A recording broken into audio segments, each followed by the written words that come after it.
I'll never apologize for the United States of America. Ever. I don't care what the facts are. Why are we going to sit down and talk to these quote-unquote moderate rebels? Who are the truly moderate rebels? The search for the moderate rebel. Do these moderate rebels exist?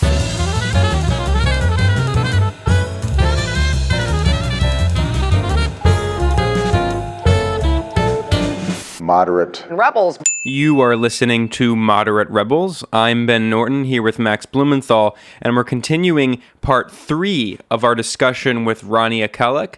Rania is a journalist and a writer and a good friend of the show.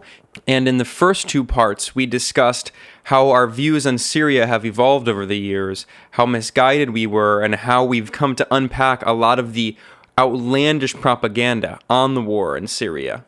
I'll be talking in much greater detail in this part about my personal political trajectory and specifically about the nuances of the different leftist positions on Syria and why so many of them have been so horrible. Ben, I know you've addressed this before, but I don't think you should be allowed to escape. Yeah, nice try, Ben. Our auto-da-fe here, our self-flagellation session. Some intense self-crit. I was recently at the Washington Report on Middle East Affairs conference on the Israel lobby, and someone approached me who's a prominent anti-war activist figure and just started ranting about Ben Norton and all of the damage that he did, attacking people on Twitter. And I said, yeah, well, I mean, I did damage too. You got to just let it go. He's doing so much important work now, and he really put himself on the line. And, it's really true. There really is no incentive for changing. I mean, you're just going to get brutally punished and marginalized in media if you change your position or, start to accept the reality on the ground that we've been talking about. But I mean, can you just address what happened? I mean, I know that you've probably addressed it before, but we got the band together right now, so we might as well just get it all out there and be as candid as possible. Yeah, of course. Well, as I mentioned, Rania and I spent 3 hours in 3 parts discussing this on the podcast Dead Pundit Society, and we went into even greater detail. I also wrote about it. Yeah, I had missed that. So yeah, I also wrote about it on my website, and you can find a kind of more detailed, in-depth piece, and in which I kind of explain some of these things. But yeah, it's important to keep reiterating it here. I mean, just briefly, a few different things. I mean, I don't want to take too much time, but one, we joke about Jaish al-Grad school, but it is very real. I mean, this is a very real phenomenon, and especially if you're living in New York. I mean, I love New York City, but New York City is, especially when it comes to some of these activist political circles, is a complete cesspool for extremely reactionary, kind of woke radlib politics. I think that's the best way to describe it. These radlibs, these radical liberals. It's like a radical aesthetic, radical rhetoric, but ultimately a liberal position that's fully grounded in Western foreign policy establishment thinking. Exactly, and it's vice politics. Max and I recently did a 2-part episode on vice, and it's exactly those kinds of politics where you can pretend to be so hip and subversive and radical, but you still won't ever challenge anything to the point of that will hurt your job prospects. You can still get a great job in mainstream media. You can still get a job at a liberal NGO or at a big foundation. And there are these circles, specifically in the kind of millennial age group of people under 40, like in their late 20s and 30s, who are all self-identified radicals on the left who work for progressive media outlets, liberal NGOs, and foundations here in New York City. And they all hang out together and go to events and organize events. And they really have a kind of monopoly on a lot of political discourse. And we see this reflected in, of course, media reporting. There are cultures of journalism. There's the kind of DC school of journalism. There's the New York school. And it's really hard to break out of that. And not even is it hard to break out of it, but it's something you don't really think about too much when you're in it. And I was in was in a lot of these circles, and especially because they go after people who are pro-Palestinian, who support Palestinian human rights. So you'll see groups like the International Socialist Organization, the ISO specifically, they'll reach out to college students, to recent graduates who are pro-Palestinian, who are interested in left politics, socialism. And then they'll, at the same time, throw in this absurd State Department line on Syria and on Libya and on Cuba and Venezuela and all these other issues. And it's not necessarily that, it's not like of course, I do blame myself partially, but I think that people don't realize they're being deceived into thinking that this is the principled position. It's not like people are taking it because they know that it's going to help them in terms of, opportunistic career choices. It's more that they think that they're the principled ones because, all those scary Assadists over there support a dictator, and I don't support dictators. I support the people and the revolution.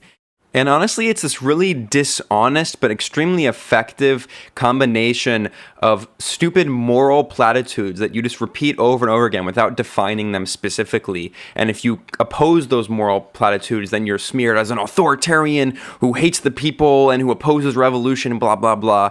It's a mixture of that with appeals to emotion and simply rhetorical tricks. I mean, it's all about rhetoric. There's very little discussion of facts. There's little discussion of the actual facts on the ground. There's no acknowledgement of what the actual political forces are that are at play. Instead, again, it's just rhetorical tricks, appeals to emotion, and moral platitudes.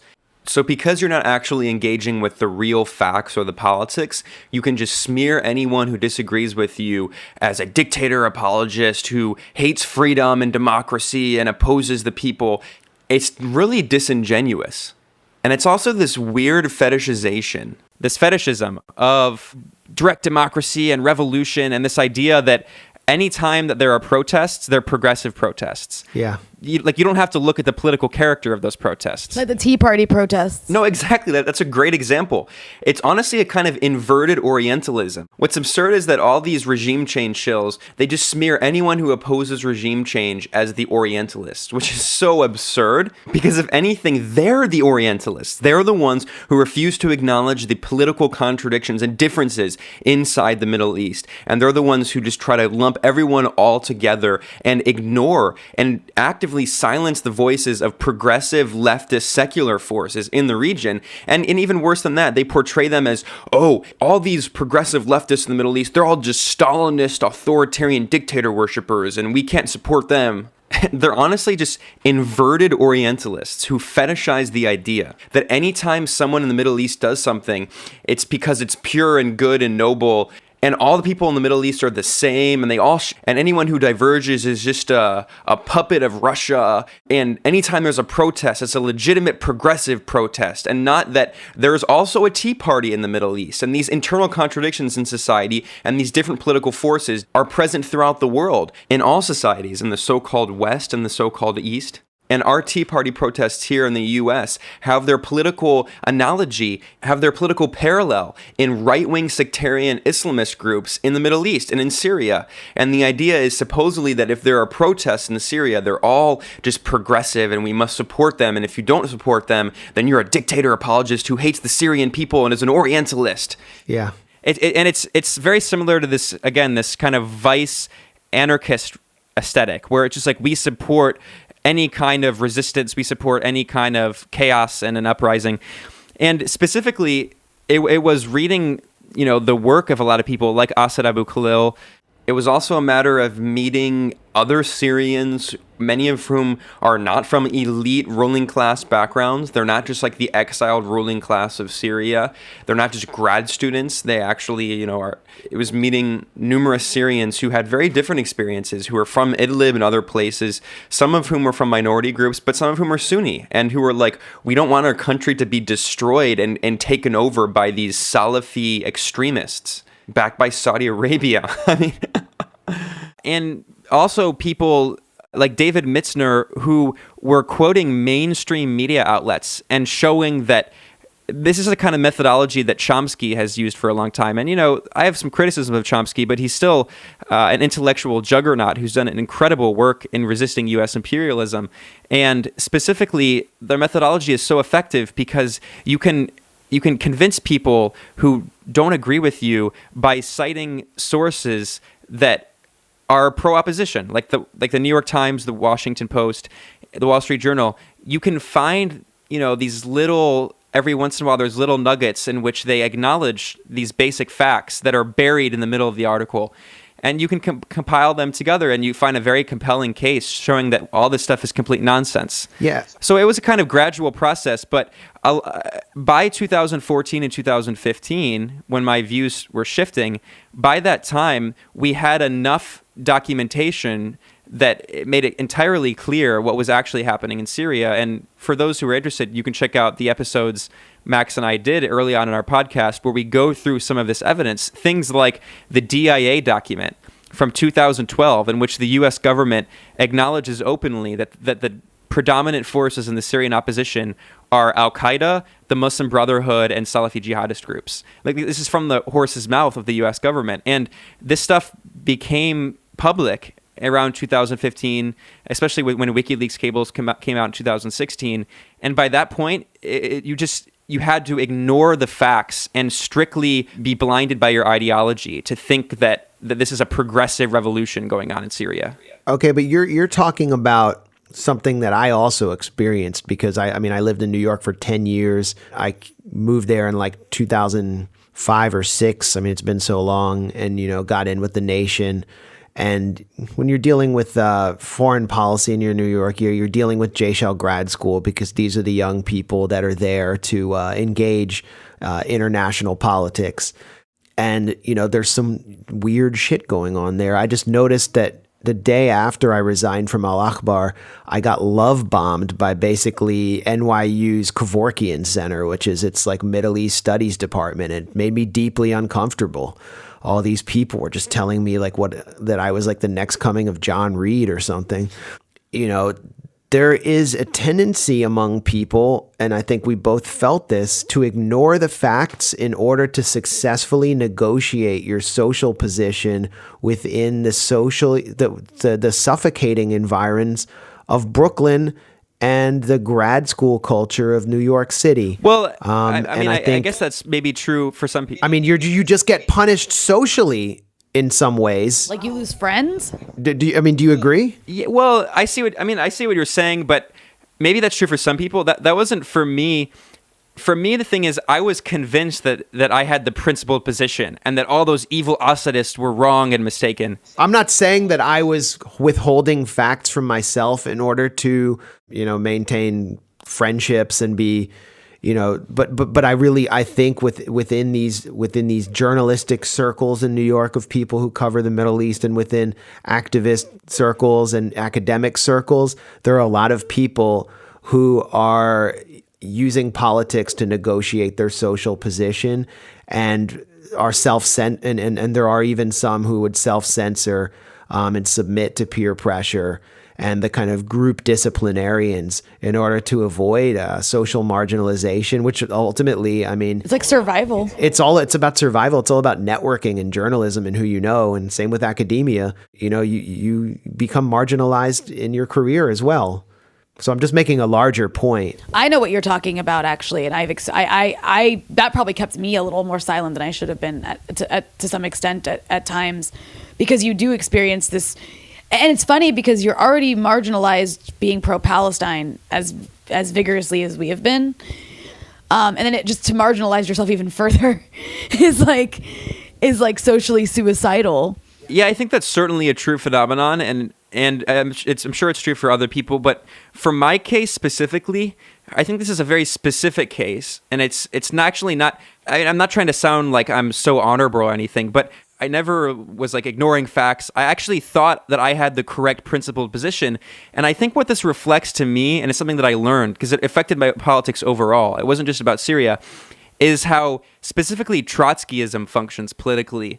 And, there's a lot of discussion of like the Trotskyist to neocon pipeline, which is very real.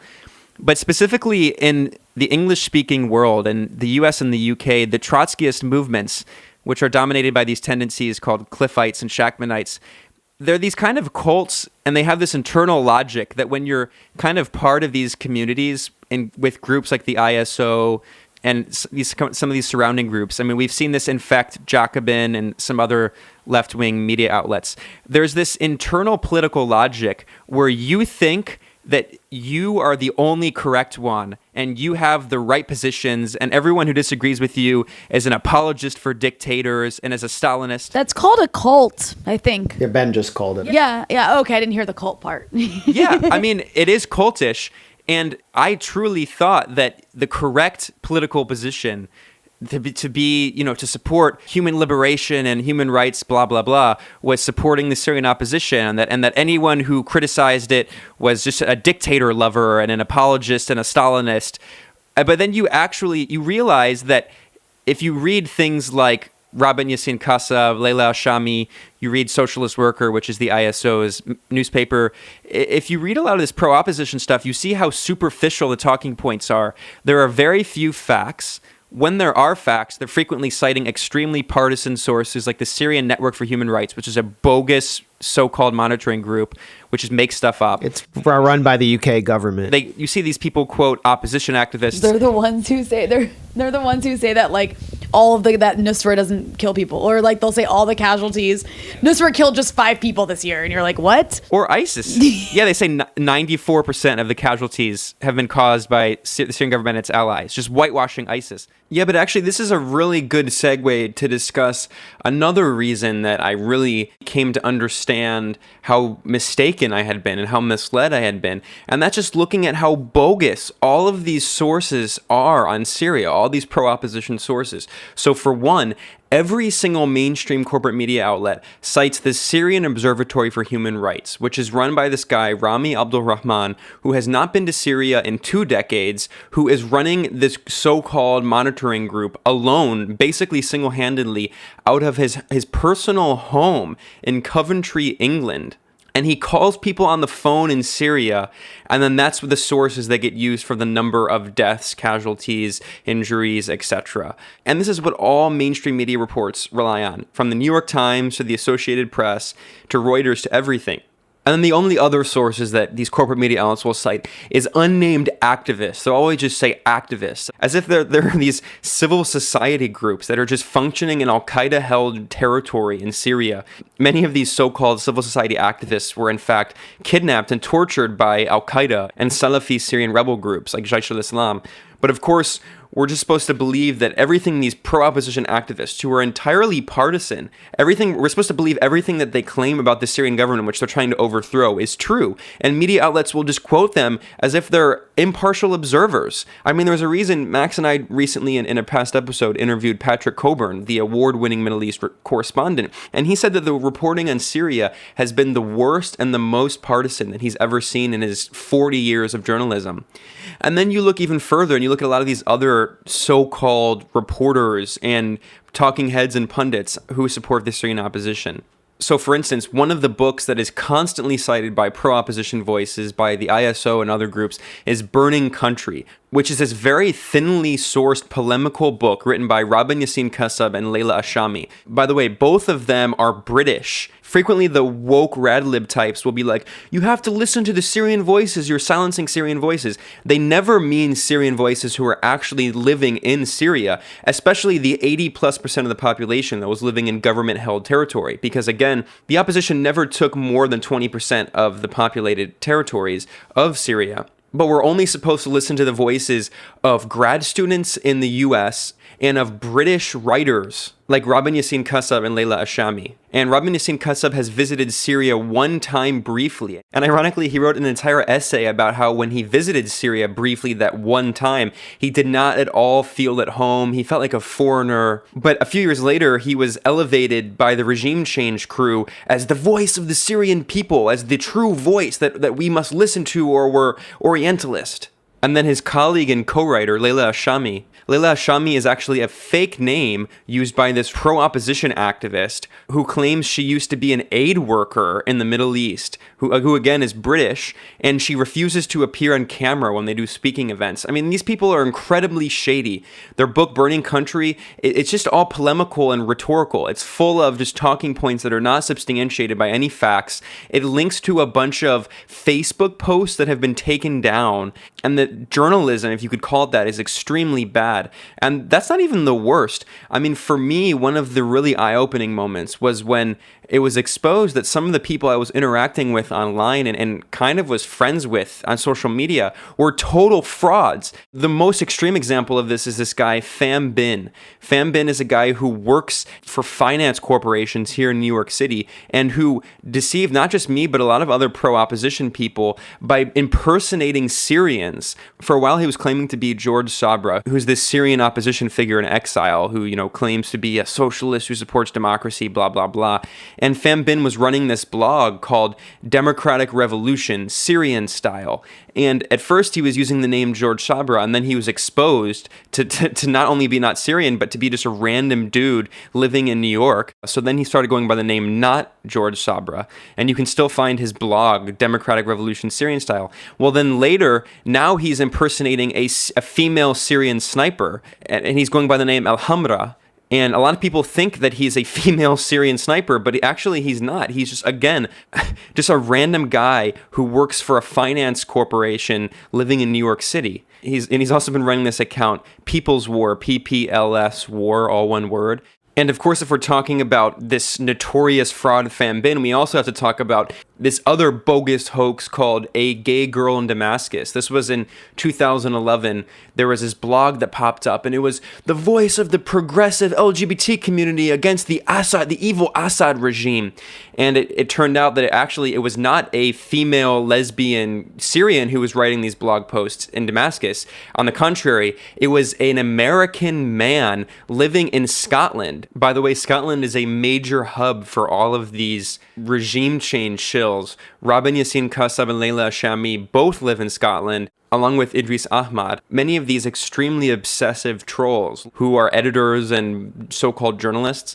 But anyway, in 2011, this entire blog, A Gay Girl in Damascus, was exposed as a total fraud. But this was after the New York Times had supported it and all these major media outlets, including Robert Mackey, who's now at The Intercept but was at the New York Times. He also gave credence to this obvious hoax. And now today, he is comparing opponents of regime change to the fascists in the Spanish Civil War, and then ludicrously turning the world on its head, comparing the fascist Salafi Takfiri death squads in Syria that are backed by the CIA and Saudi Arabia and Qatar and Turkey that are ethnically cleansing religious and ethnic minority groups that put Alawite women in cages, comparing them, these fascists, to the Republicans in the Civil War who fought the fascists. I mean, it's so outrageous. And they're really on planet Mars with all of this. So it's not a surprise that Robert Mackey fell for this A Gay Girl from Damascus fraud and has continued to echo the opposition Syrian narrative for years now. And there's an entire crew that use very similar dishonest tactics. I mean, it is so blatantly dishonest once you take a step back.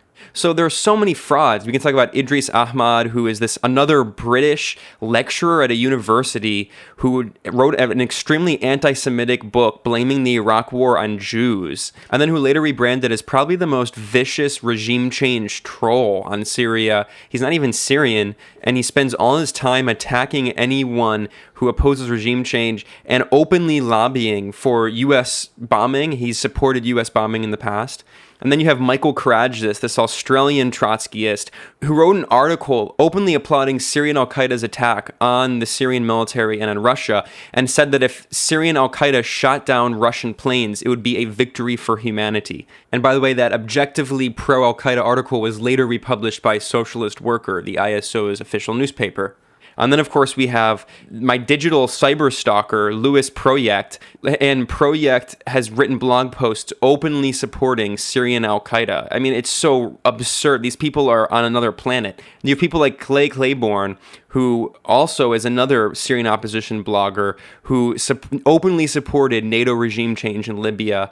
And then you start realizing, and I was deceived. I used to talk to these people a lot. I was like in this community of people, and it's this bubble, and it's just all, they preach things to the choir, and then it just reasserts itself in a circular logic, and then you believe it more and more. You just refuse to acknowledge the reality outside of that bubble. Like even the New York Times, which is extremely biased in support of the opposition, even these bourgeois corporate media outlets live in more of a reality than this pro-opposition activists in this bubble. And you start realizing that it's not just Syria. And Libya, they all supported regime change in Libya. And even for some of the older folks, you go back to Yugoslavia in the 90s, and they also supported NATO regime change in Yugoslavia. So this is part of a much larger pattern, and we have to understand the political ideology that is motivating this. And specifically for those on the left, it's this soft imperialist, anti-imperialist Trotskyism. I think that we can't underestimate how powerful this ideology is, this logic, because it's really infected left-wing circles in the US and the UK for 100 years now. You know, Trotsky was living in the early 20th century, but these Trotskyist movements, of which there are countless because they're so sectarian, they always break off. You look at them and it's not new. I'm so glad that I learned it now when I'm still in my mid to late 20s, because if you go back in history, you can look at these same groups that have these ridiculous positions on Syria today. They were the ones who opposed the Vietnamese National Liberation Front because Ho Chi Minh was an evil Stalinist. They were the ones who opposed the Cuban Revolution. They're the ones who, some of them, even the ISO, opposed Hugo Chavez in Venezuela. So they take this ridiculous position where the only issue they're good on, the only issue where they diverge with the US State Department is Palestine. And they truly do support Palestinian rights, but on everything else, they basically just adopt the State Department position. But they do it claiming that they are the true ones who oppose dictatorship and support the people. You know, I've heard people refer to the ISO as the Imperial Support Organization or International PSYOP. That's awesome. I think those are both accurate characterizations of this group that actually had, sent me to the Socialism Conference, which is like this, celebrity wank fest that had like John Cusack last year. I didn't know he was a socialist. And they, let me talk about Palestine before a large audience at a very, lavish setting, and then, have nice dinners. And I don't know, it was unusual to me.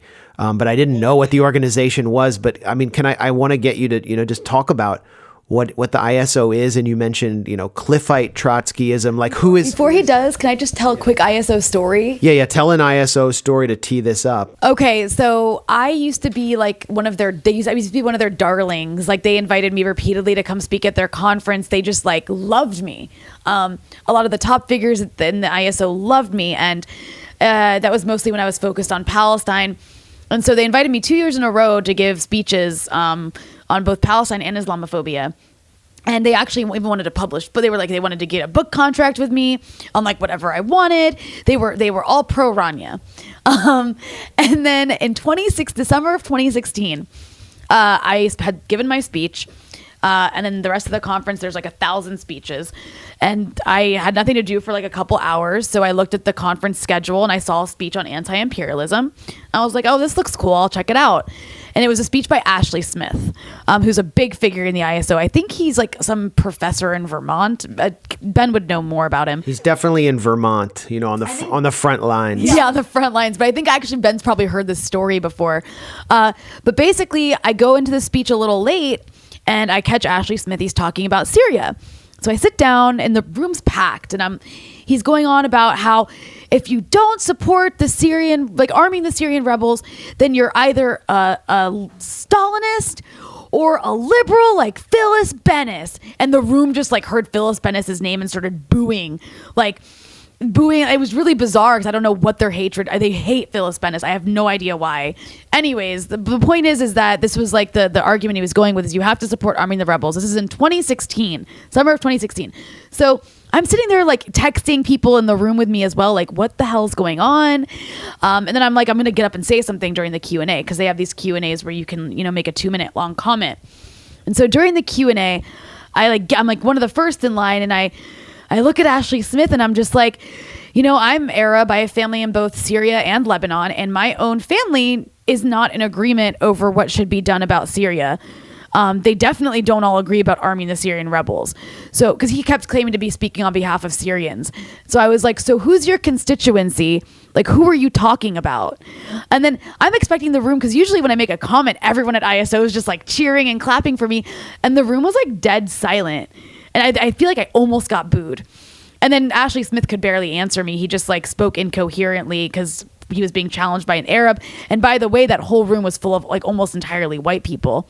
It's not as diverse an organization as, for example, the Party for Socialism and Liberation, PSL, which focuses on anti-imperialism. Which is also hilarious because these same Syria regime change trolls smear the PSL as red-brown, claiming that they're crypto-fascists, when in fact the PSL has mostly black and Latino members, especially in New York, and is led by women of color, whereas the ISO is extremely white. Yeah, I mean, that story matches up with my experience with the organization. I can tell many others. I heard we were both, discussed in really not very flattering terms at their next socialism conference meeting on Syria, and I looked to see like what some of the Twitter comments were, and I only found one of a person saying, "A lot of this was over my head. Can someone explain what's going on in Syria to me?"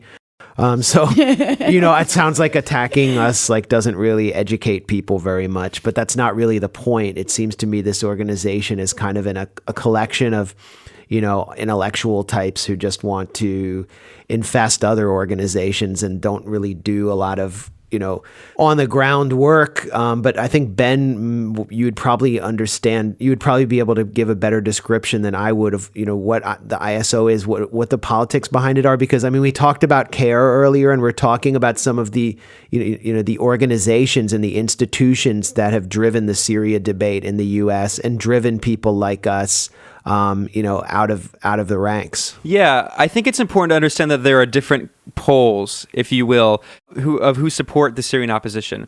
There are different kind of groups politically. So there are the groups that are kind of Islamists or soft Islamists, and we mentioned some of those groups. And then on the left, many of the groups that support the opposition are, you can lump them in certain kinds of Trotskyists and then social democrats. So, and anarchists. Don't forget anarchists. Well, yeah. And then, although anarchists can go different ways, some anarchists, to be fair, have been very critical of the Islamist Syrian opposition, like fighting the government, but have strongly supported the YPG. And that's a whole long discussion we don't have time to get into. Those are the Kurdish forces, which, they do represent a kind of different element in the war, because the YPG has sometimes allied with the Syrian government and sometimes gone against it. And for the most part, it has gone against the Syrian opposition, which has been almost entirely Islamist and very sectarian against Kurds, even though most Kurds in Syria are Sunni. But that's a whole long conversation. Anyway, the point I'm making is that there are different camps, if you will.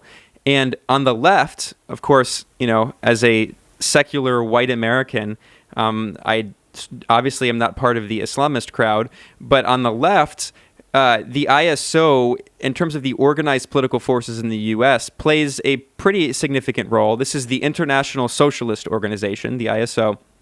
And specifically, 20 years ago, the ISO made a decision to primarily go for recruiting college students. Specifically people who are grad students, who are recent graduates, who are, very intellectually minded and interested in international affairs. And it pushes this line that, as I mentioned, does not really diverge, frankly, too much from the U.S. State Department, except on Palestine, but it portrays itself as so radical. And specifically, this has its origins in Cliffite Trotskyism. I don't have time to go into the history of Trotskyism, of course, but Trotskyism originates with Leon Trotsky, who was himself a revolutionary in the early Soviet Union. He actually wasn't a Bolshevik at first. He was a Menshevik, and then he later joined the Bolsheviks. But by the 1930s, he's living in exile. And in exile, he starts organizing Marxist groups that oppose the Soviet Union, which, of course, was then under the leadership of Joseph Stalin. And Trotsky was always a supreme opportunist. To be fair, during the Russian Civil War, when the Red Army was fighting the White Army consisted of czarists and proto-fascists, far-right, genocidal anti-Semites who not only wanted to exterminate communists in Russia, but they also conflated Judaism with communism, and they also wanted to exterminate Jews as a whole in Russia. it's true that Trotsky played a very important role in consolidating and creating the Red Army and defeating the Whites. But afterward, he was always angling for power and was always opportunistically trying to get a step ahead. And in exile, he continued doing that and was willing to make political alliances with viciously anti-communist reactionary forces toward the greater goal, as he saw it, of opposing Stalin and the Soviet Union. So, for instance, in the late 1930s, at the beginning of the Second Red Scare, Trotsky agreed to testify before what became HUAC, the House Un-American Activities Committee. And what's funny is most of the Trotskyist groups today that dominate in the US and the UK are significantly to the right of the early Trotskyist groups founded by Trotsky, specifically the Socialist Workers' Party. But you have all of these subdivisions that break off over the years. Usually they split over particular political issues of the day.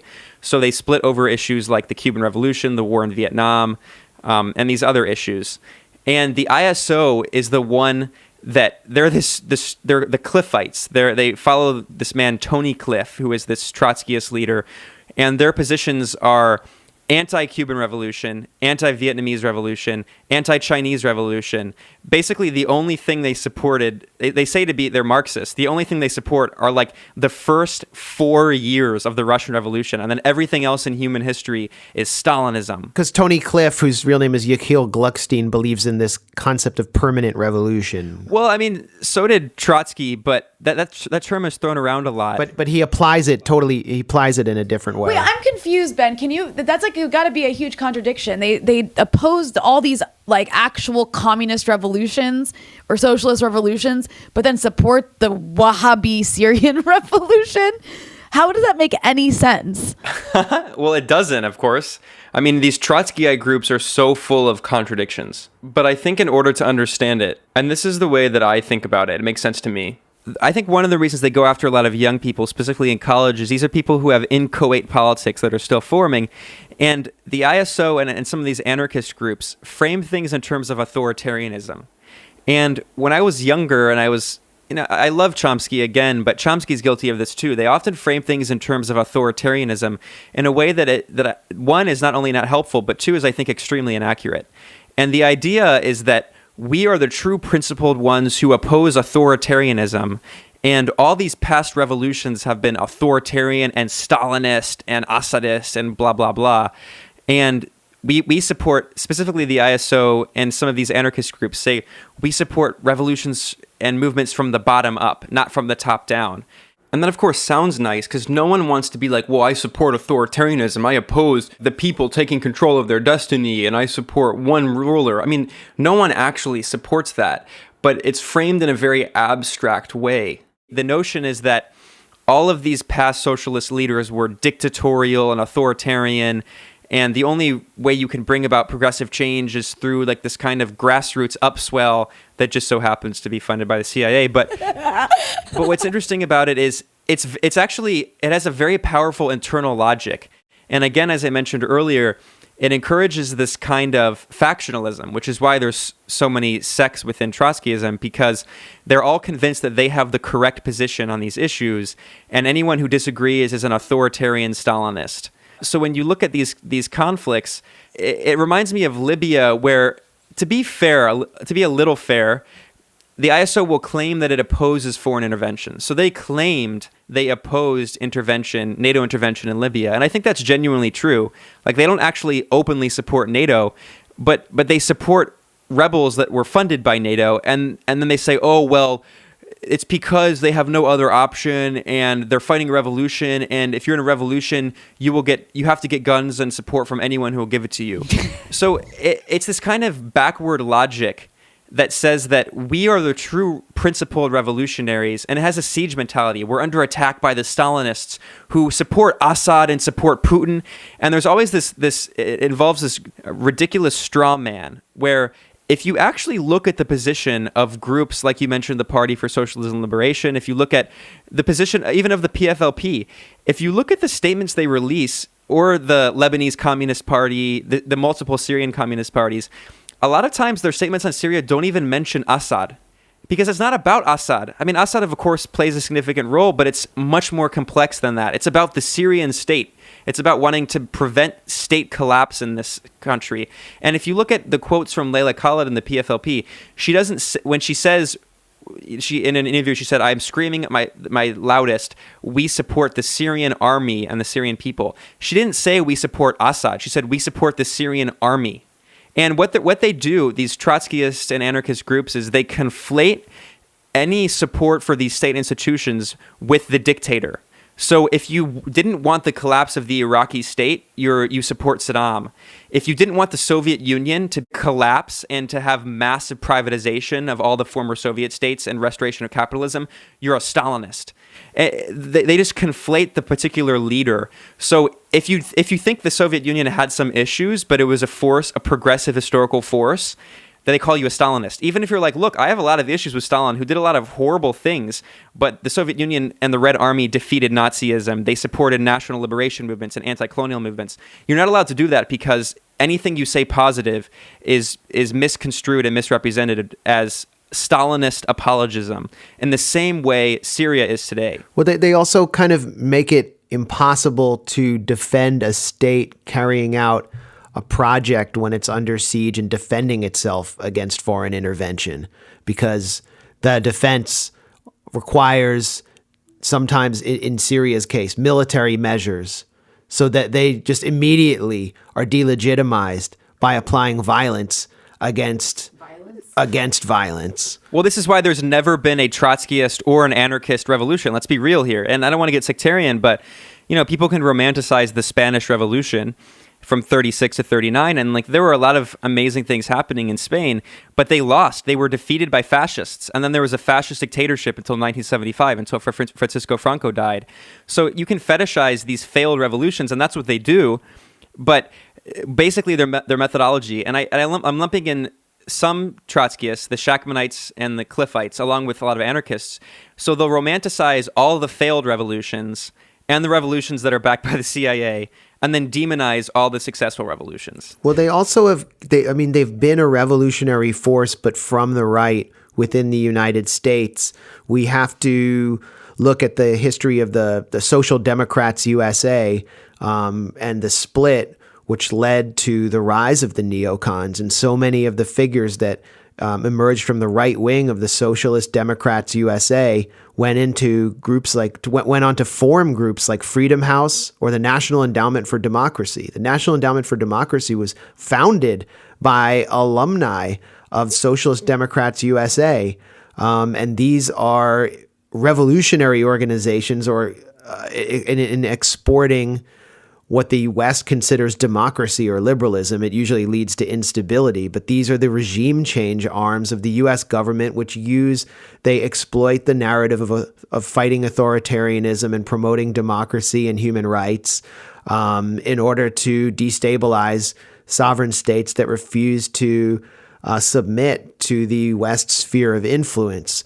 So I think, it's pretty plausible or predictable that alumni of ISO and other groups that are related to it will join organizations like this and go on to participate in operations that, are in a way revolutionary. Well, and they could call them counter-revolutionary. And they already are. I mean, I don't want to get too much into this, but I'll add a quick comment here. The thing about the ISO is it largely has secret membership, although it's not that hard to figure out who's a member. And some ISO members are significant operatives in the media and the NGO world. Like Anand Gopal, for example. I was going to say Anand Gopal, who writes a lot about Syria, in fact, and goes on Democracy Now! To spread the opposition narrative. He's a fellow at the New America Foundation, and he's got a lot of sway in mainstream media, which is funded by the State Department. Yeah, exactly. And this is someone who is a key member of the International Socialist Organization. So again, what I said is that this is a kind of radlib politics where you can say you're so revolutionary and radical, but still get a cushy job working for an NGO. Yeah, I mean, Haymarket is the sort of funding shell for the ISO, Haymarket Publishing. they've just published a book by the kind of Syrian Christopher Hitchens. Yeah, by the way, Hitchens was kind of a lapsed Trotskyite who was a big fan of Trotsky. But yeah, you're talking about Yassin al-Hajj Saleh. So Haymarket just published a book by Yassin al-Hajj Saleh. Robin Yassin Kassab does the opening intro, and he pretty much just like pulls out his violin and plays the one-note song he's been playing for years, which is that some on the left support authoritarianism. And he just lectures some on the left. Of course, they always leave it ambiguous and don't name names because it's just moral platitudes. And then, Yassin al-Hajj Saleh comes in with like a few essays about, the need for supporting the democratic revolution in Syria, yada, yada, yada. The book is blurbed by Charles Lister. A Haymarket book is blurb? A Haymarket book is blurbed by Charles Lister from the Middle East Institute, which is a That's wild. Gulf money dump, which is a pro-war think tank. He's like a neocon. And Lister's just a straight up, Oxford neocon. And MEI is bankrolled to the tune of millions of dollars, primarily by Saudi Arabia and the UAE. Yeah, so this really showed. Haymarket. It's a perfect description as radlib, but here the mask was off, and it just showed what kind of an operation this is and how deeply connected it is to neoconservatism. And neoconservatism has been undergoing this rebranding in the Trump era, but also through Vice Media, which has kind of applied a radical veneer to neoconservative politics. If you go back to their, I think it was 2015, their Syria, they did an entire issue on Syria, and it's like one page will be about how awesome the rebels are and being embedded with them, and how the Jabhat al-Nusra has cool music and rides motorcycles, and then the next page is some shirtless twink model with fashionable jeans on, American Apparel ads, and it's just it's like that famous scene in The Simpsons where Homer's watching Fox, and some a woman with breasts will come on, and then they'll have an anti-liberal harangue, and Homer's alternating between woohoo at the breasts, and then he goes liberals, woohoo, liberals. It's like you're reading Vice. It's like, woohoo for the sexy American Apparel ad, and then you're like, Assad, woohoo, Assad. So and you have David Frum is our friend now. He's against Trump. So we're in a very dangerous time, and I think it's important to talk about what the ISO is and the role of, I think, neoconservative politics, their insidious role on campus. Well, that's one of the key points, is that this is not a working class movement. These Trotskyist groups that recruit students on college campuses, they're not working class parties or organizations. They're not mass-based groups that are trying to organize among the poor and the oppressed. Grad students at Columbia University are not the social base for a revolutionary socialist movement. That's just not how politics works. And what's interesting is also to see how the ISO has evolved and mutated in different ways, depending on the zeitgeist. Clearly, their leaders made a decision a year or two ago to encourage their leading members to all join DSA.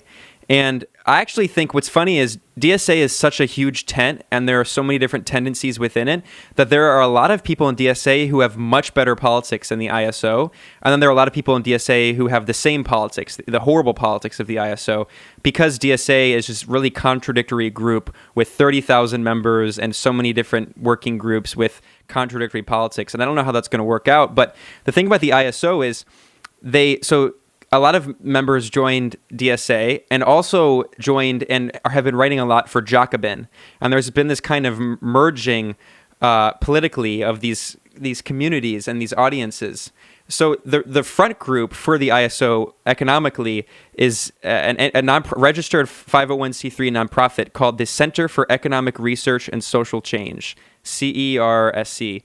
And their projects are Haymarket Books, ISR, the International Socialist Review, and then also the Socialism Conference. And earlier, Max and Rania were speaking about the annual Chicago conference of the ISO called the Socialism Conference. And they have some good events. They have some good speakers every year. But these are all front groups for for the ISO and for this kind of extremely destructive politics that, as Max mentioned, is linked ultimately to neoconservatives and support for regime change. And it has the ultimate effect of leading to the left like eating itself, because everyone's at each other's throats.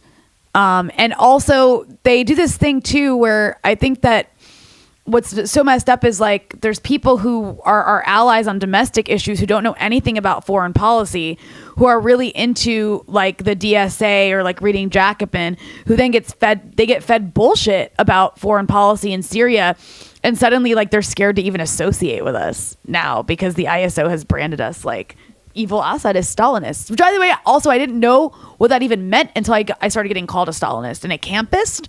I don't know what a campist is, but ISO people constantly call me a campist. Yeah, campism. Well, the funny thing is they're campists, but I'm not into camps. I'm just gonna go on the record. I mean, campism is a I'm a Lee campist.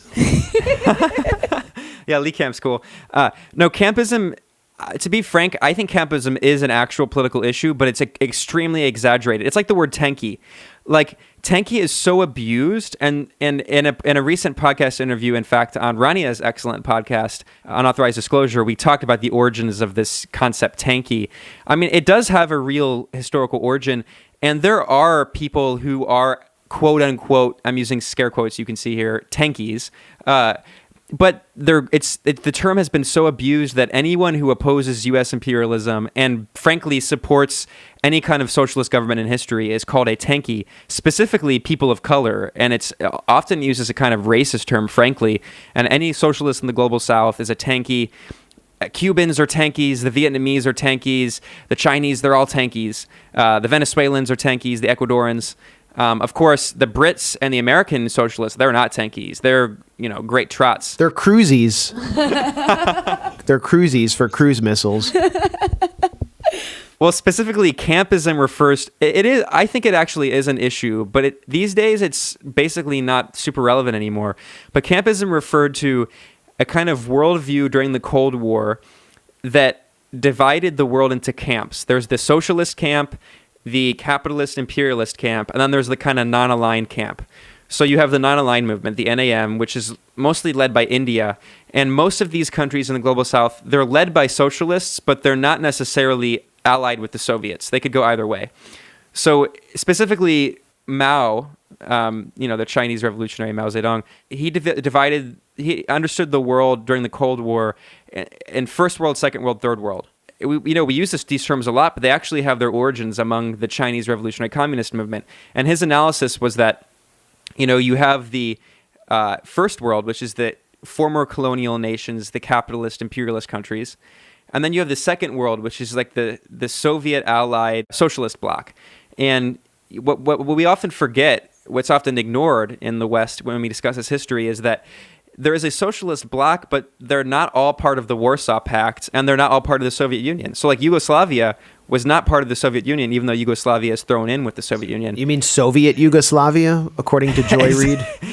That's exactly what and even like Czechoslovakia, like people lump these countries as if they were all part of the Soviet Union and all part of the Warsaw Pact, when in fact there was a block of socialist countries that had various alliances with each other. But for instance, Albania, led by Enver Hoxha, Albania broke with the Soviet Union in alliance with China over the split against revisionism, and that's a whole long conversation. And then Albania broke with China.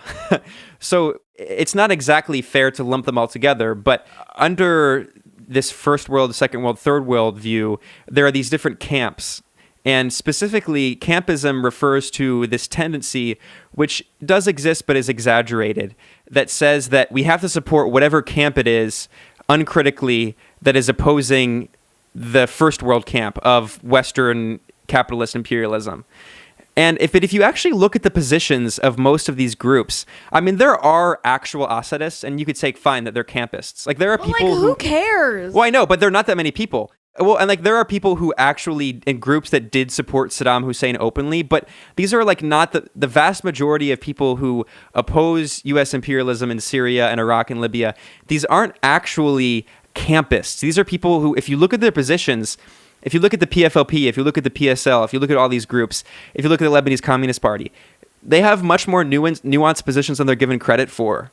But because they don't just uncritically support regime change, they're smeared as campists and Assadists and Stalinists, when in fact it's a very simplistic reduction of their more complex views. And this is also hilarious because, as I mentioned in my podcast interview with Rania on this issue, it's almost always white and entirely white academic socialist groups in the West pointing their finger condescendingly at socialist groups in the global South, saying they're all backward campus Stalinists. And it's frankly kind of colonial. It's racist. It's racist. Like, if you listen to the way these people talk about the Lebanese Communist Party, I know a lot of people in the Lebanese Communist Party who are some of the most knowledgeable, brilliant, and nuanced political analysts I know.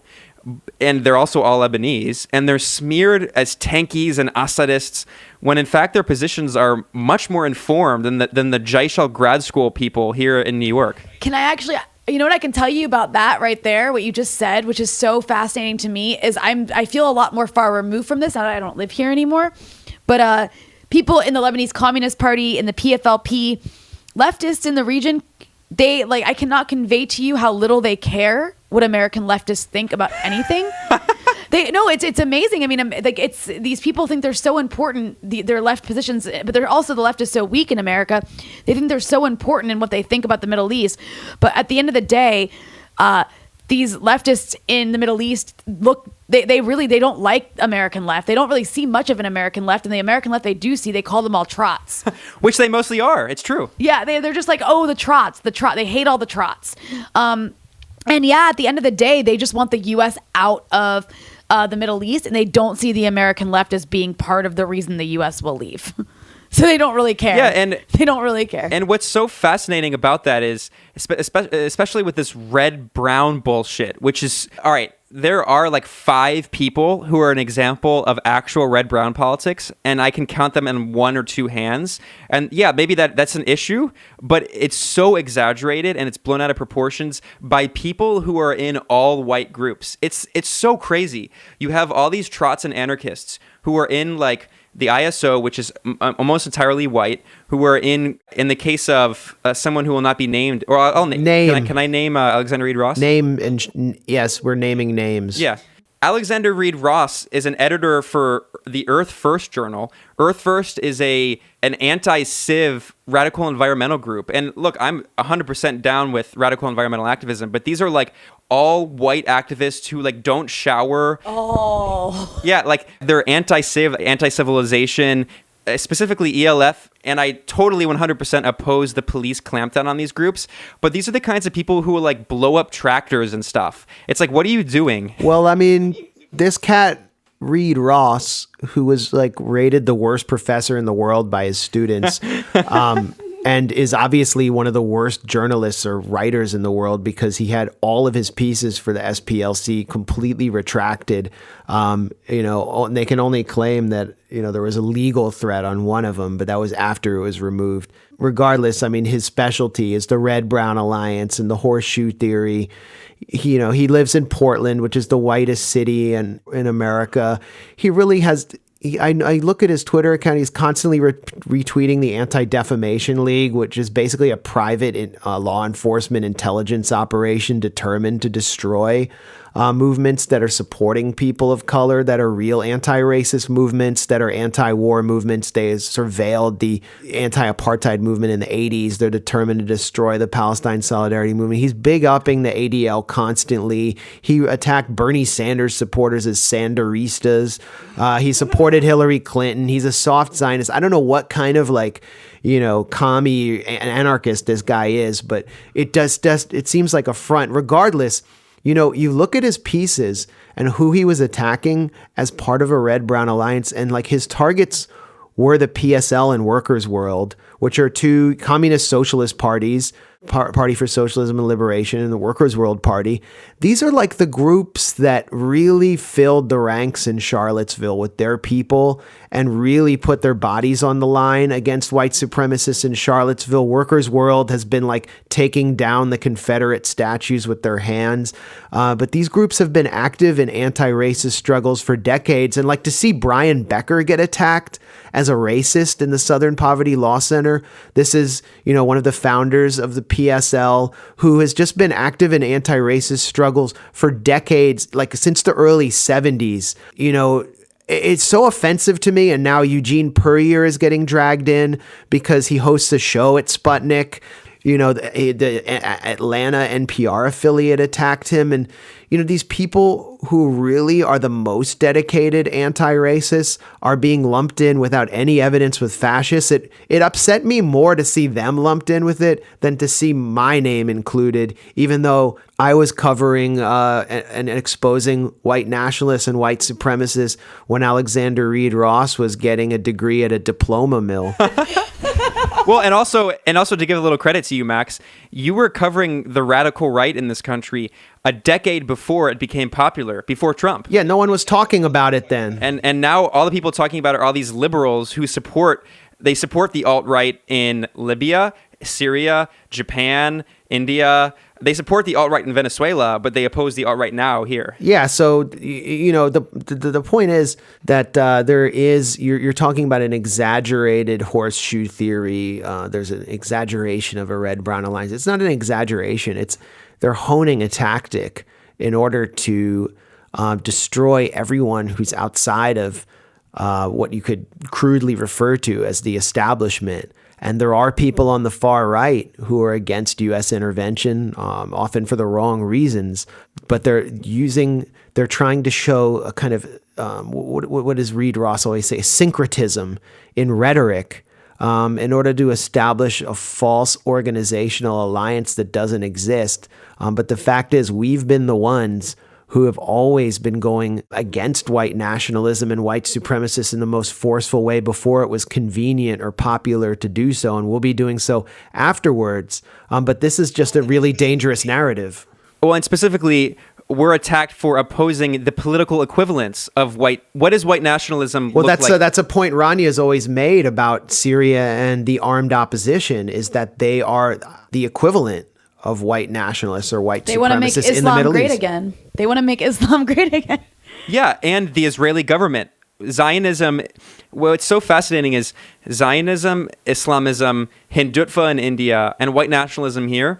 These are all extremely similar political movements that all have very similar methodologies and origins politically. And what these people like Alexander Reed Ross do is they point at a few weirdos. Like, again, I can count them on my hand. Like Caitlin Johnstone. Like, I don't even know who these people are. These people who came out of nowhere and who say that we should work with Mike Cernovich. And they say that we are all like them and calling for a grand alliance with the alt-right, which is a ridiculous lie. The reason they're doing it, I think, ultimately, and it's very clever, is because, I mean, it isn't just Alexander Reed Ross, who I never heard of him before. This Shmagagi, I have no idea who he is. And he might just. I have his book. He wrote an interesting book called. Why the hell do you have his book? Yeah, you got too much time on your hands. No, I bought his. Okay, talk about his book. I bought his book like last year because it sounds like an interesting book. It's called Against the Fascist Creep, and it's a detailed look at the rise of fascist movements. But what's fascinating about it, this was released in early 2017. Well, I started looking into it more critically recently. I mean, I skimmed through it when I bought it, but recently I started looking at it more critically. What's fascinating about the book is I looked at the index and I skimmed through the book. The index does not it has no mentions of Israel, no mentions of Lehava, of Kahane, of the Kahanists, of the JDL.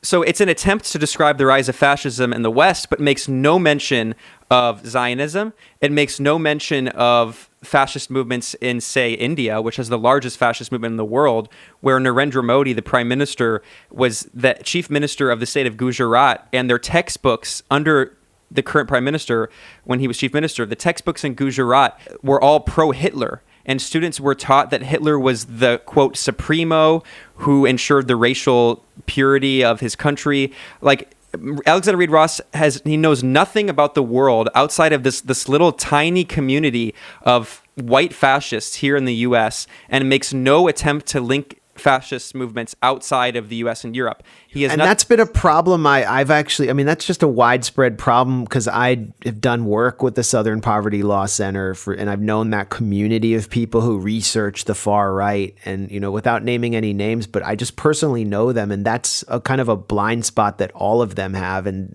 almost all of them, like across the board, have this blind spot. And they just tend to come from homogeneously white areas where they have some insight into how, far-right nationalists in the heartland think, but they can't understand what's going on outside their little cultural bubble. And so they wind up kind of easily falling into the imperialist narratives about, fighting authoritarianism abroad. But I want to kind of move on from there. I mean, the point I wanted to make was that I think that what they're trying to do by cynically and falsely linking us to the far right is to subject us to some of the measures that are being imposed on the far right by Silicon Valley social media companies, where they're basically getting kicked off Twitter, they're being de-verified, and if we can be linked to them, they can do the same thing to us. It's just simply about discourse suppression. Alexander Reed Ross, the schmagegi that I'd never heard of before, is part of a much wider network that I believe is linked to law enforcement and would like nothing more than to lop off the left and right edges of discourse. And we've seen Silicon Valley play ball all year and all last year when the government came and demanded that it start officially suppressing RT and offload its advertising money. So it, those of us who go on RT because it provides us with a platform that we're not allowed to have anywhere else, are additionally targeted. So I think that we should prepare ourselves for that kind of thing to take place. We should prepare ourselves for official deplatforming, whether the facts are there or not. And I guess I want to turn back to you, Rania, and just ask, since you're not really, you're fortunately able to not be in this country at this point. I'm somewhat envious. What are you planning to do next? And how are you, other journalists and writers and activists who are listening, who share your perspective? And there are a lot of people out there who actually do support you and who increasingly support you. What would you say to them and how to deal with this atmosphere, this increasingly repressive atmosphere? I mean, just don't, I guess it's easier said than done, but don't let these forces make you fear being vocal about these things. Like, don't be bullied into silence. That's essentially what's happening, is people are being bullied into silence. And I think one of the reasons they target us so much is because we push the margins of acceptable discourse further to the left on these issues, and it gives other people room. It's kind of what we used to do with Palestine. It gives other people room to say what they think without having to fear being branded or being the only ones being branded as like authoritarian lovers and Assadists. And yeah, I have to say, being out of this country makes it so much easier especially because RT is one of the only places that will offer me a platform, especially on television. And in other parts of the world, it's not looked at the way it's looked at here. RT is an international news channel, and it's taken seriously and it's highly respected in other parts of the world. It's the anti-Russia hysteria in the U.S. is very, very specific to the U.S. in the way it works on the public. Maybe in the U.K. it has somewhat of a similar effect, but I don't think it's nearly as severe as in the U.S. But in the Middle East, even in Europe, it's just not the way it is here.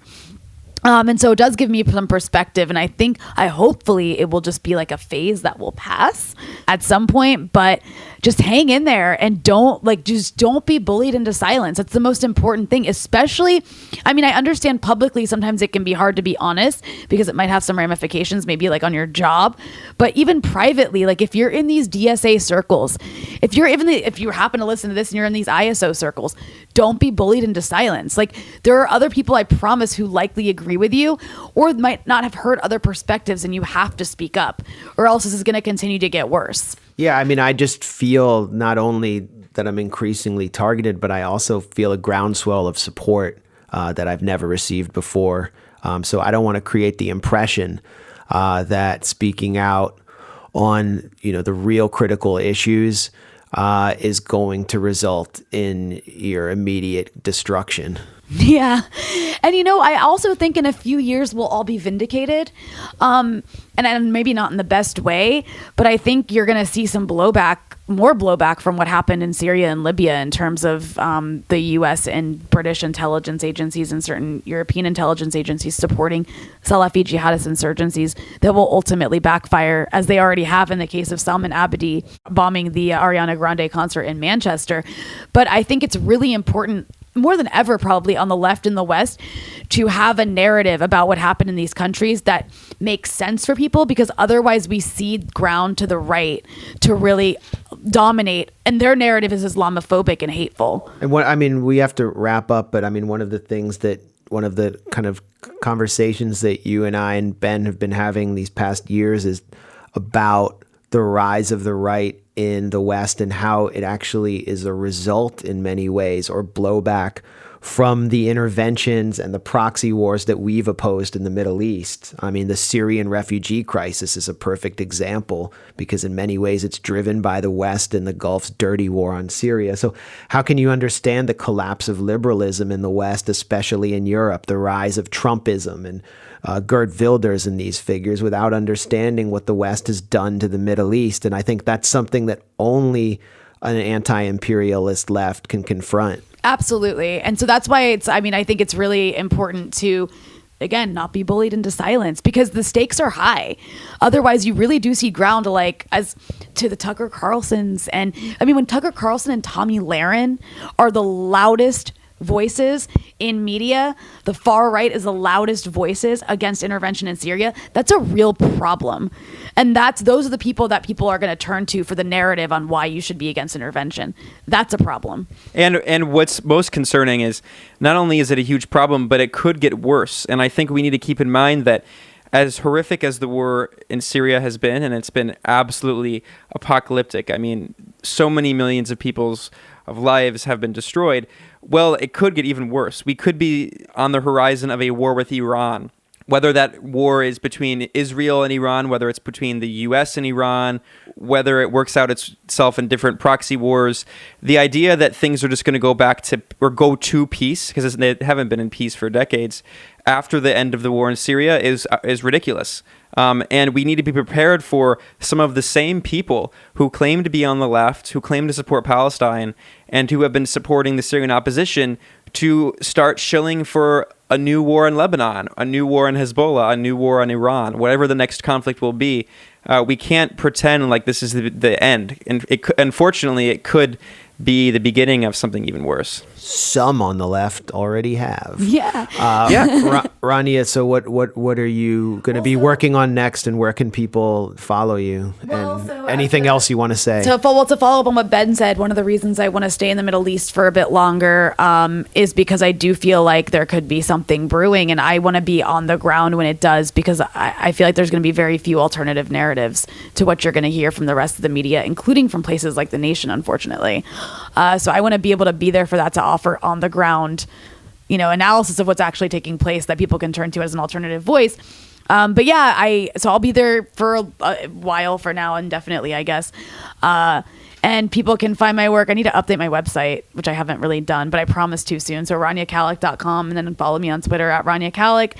And on Facebook, and then also I'll be publishing some more stuff with the Gray Zone, so definitely follow the Gray Zone project. And check out her podcast too. Oh yeah, Rania has a great podcast called Unauthorized Disclosure with Kevin Gostola. Yeah, but also I really do think what you're doing at the Gray Zone project is so important, because it's one of the only places left where people can publish on this kind of stuff. Well, yeah, we've started a new website, and we're going to be kind of expanding it to include, many of the same authors who've been contributing a lot, like Ben.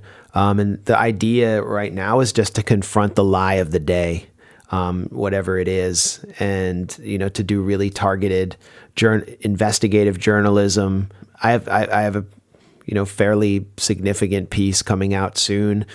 And it functions like a newsletter, so we get reprints at other sites, and we just try to disseminate the message with total editorial freedom that I, haven't had before, although I do want to say that, during our time at Alternet, Ben and I enjoyed editorial freedom we probably couldn't have had anywhere else, and that was thanks to Jan Frell, who is the managing editor. Alternet, I don't know what it is anymore because it was sold to the Raw Story. But Ben, you're now at the Real News. I guess just briefly talk about what you're doing there. Yeah, the Real News has also been an excellent voice in challenging a lot of these mainstream narratives. And what's great about the Real News is it's multimedia focused, so it's mostly video. But that's another outlet where we've been trying to push back against a lot of these narratives, interviewing a lot of these guests. Patrick Coburn has been a regular guest, Ali Abu Nima. I've been interviewing, especially on Syria. I interviewed this activist Ali Ornek recently, a journalist a Kurdish Turkish journalist who pushed back against a lot of these narratives on Syria. I also did an interview recently with Alfred de Zayas, who is an interesting legal scholar who is a UN independent expert who stressed that the U.S. presence in Syria is illegal under international law. Frequently, we don't hear this perspective because the U.S. doesn't care about international law, but people throughout the world are very cognizant of the fact that everything the U.S. has been doing in Syria is totally illegal. Not just the attacks, not just the bombing, but also the support for these Salafi rebels. That's illegal under international law. But yeah, so I've been trying to provide a platform there for some of these points. But what you both said is entirely true. It's been really horrific seeing so many progressive media outlets cannibalize themselves in the age of Trump. When you think that they would actually move to the left and exert their progressive bona fides, instead they're doing the exact opposite. They're making common cause with moderate Republicans, so-called moderate rebels within the GOP, if you will, who oppose Trump. And they're now, MSNBC regularly has neocons on to talk about how Russia is hacking their brains. They regularly have, they are hiring as regular commentators CIA, FBI, State Department, and Pentagon officials. So it's been really, really dangerous and disconcerting seeing the degeneration of a lot of these progressive media outlets, and specifically, as Max alluded to, how this could get worse and lead toward no platforming and censoring. So we need to be vigilant. We're going to do what's necessary to just keep our voices out there, and obviously all the support this podcast gets helps with that. Absolutely. First of all, we want to thank all of our supporters on Patreon. You all are great. We're also on social media. You can find us on Facebook at Moderate Rebels Radio, Twitter at Moderate Radio, and then our website is moderaterebelsradio.com. So thanks so much for listening. We'll definitely be talking to Rania Khalek more from Beirut and across the Middle East. And I guess this is probably a good place to end. Congratulations to anyone who persevered till the end. Yeah. Nevertheless, you persisted. Well, this is the end of part 3 of what was originally going to be a 2-part episode on Syria, although, of course, that was probably inevitable considering the topic. Or maybe a 3-part. It's like Donald Trump's hair. Thank you for listening to part 3 of Moderate Rebels. You can find parts 1 and 2 on iTunes. You can also find it at SoundCloud. Thanks a lot for listening to our show.